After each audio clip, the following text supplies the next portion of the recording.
En la ciudad de Cafarnaúm, el sábado, entró Jesús en la sinagoga a enseñar. Estaban asombrados de su enseñanza, porque les enseñaba con autoridad y no como los escribas. Había precisamente en su sinagoga un hombre que tenía un espíritu inmundo y se puso a gritar: ¿Qué tenemos que ver nosotros contigo, Jesús Nazareno?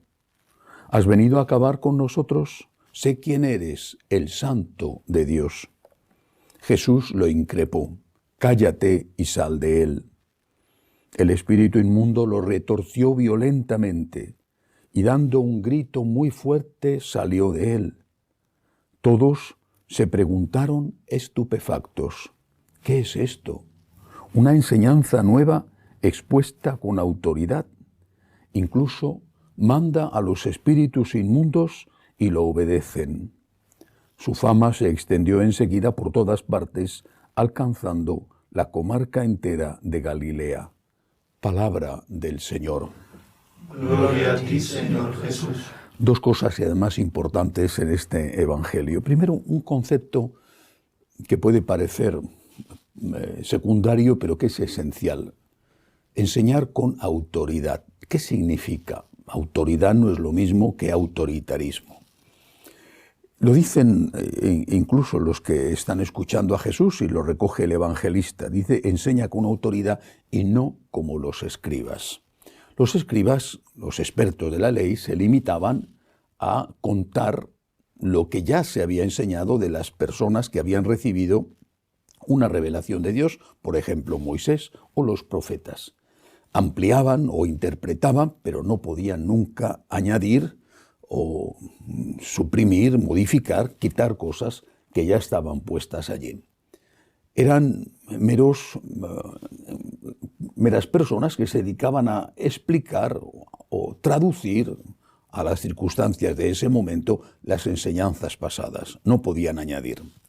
En cambio, Jesús se presentaba como alguien que sí estaba dispuesto a cambiar. Con mucha frecuencia decía: habéis oído que se os dijo, pero yo os digo. No era una explicación o ampliación, sino era un cambio, y a veces un cambio profundo. Por ejemplo, en el tema del divorcio. Habéis oído que se os dijo, pero yo os digo. Jesús tenía la pretensión, para los judíos no solo insólita, sino incluso blasfema, tenía la pretensión de estar por encima de los grandes que constituían las columnas de toda la teología y la moral de Israel. Moisés, los profetas, los grandes libros, el Pentateuco, estaba por encima. ¿Por qué? ¿Por qué Jesús tenía esa pretensión?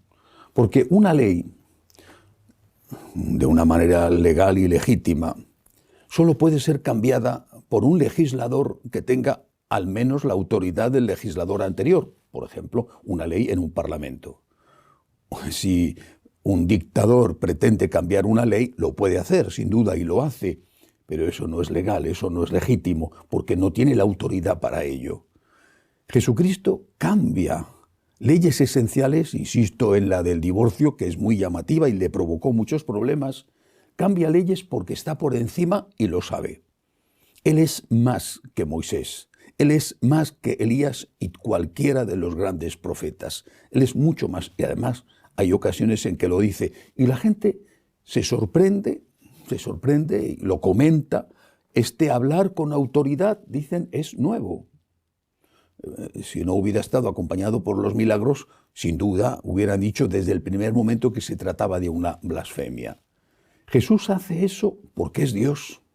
Es el supremo legislador. Es Dios. Y lo sabe. Es Dios y lo sabe y ejerce como tal.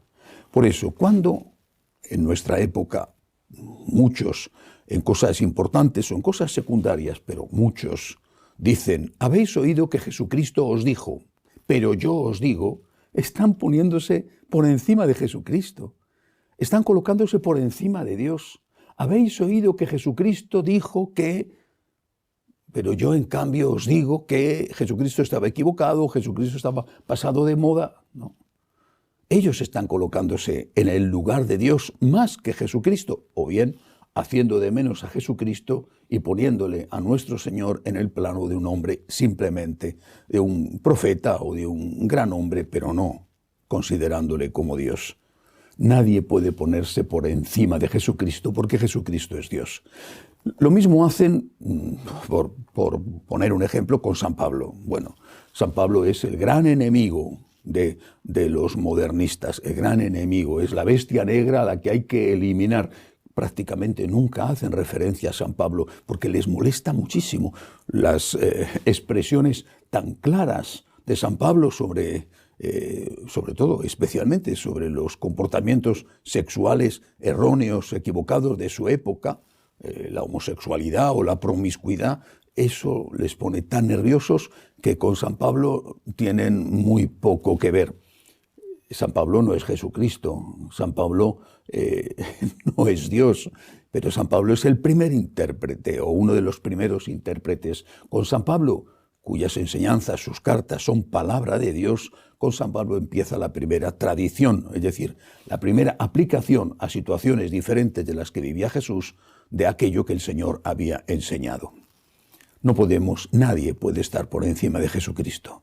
Nadie puede corregir al Señor. Nadie puede decir, habéis oído que Cristo os dijo, pero Cristo está pasado de moda y entonces yo os digo. El que hace eso está haciendo una blasfemia y está negando la divinidad de Cristo.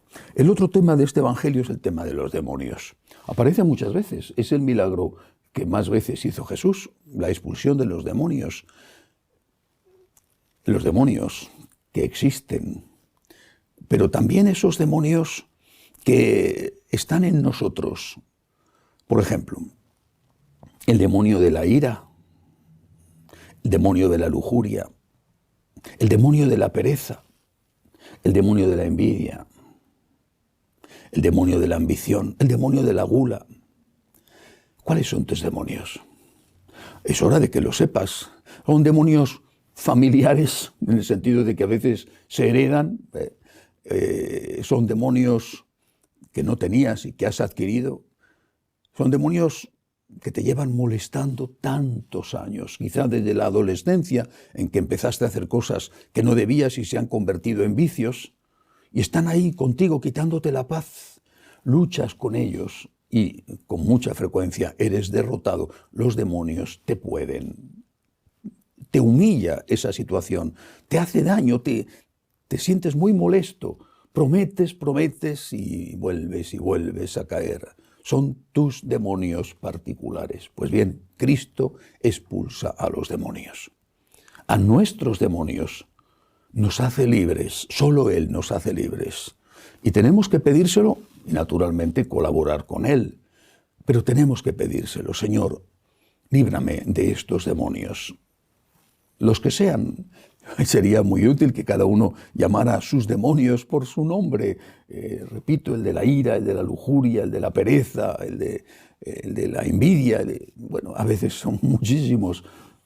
¿Cuáles son tus demonios?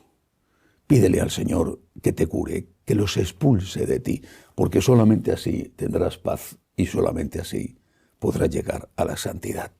Que así sea.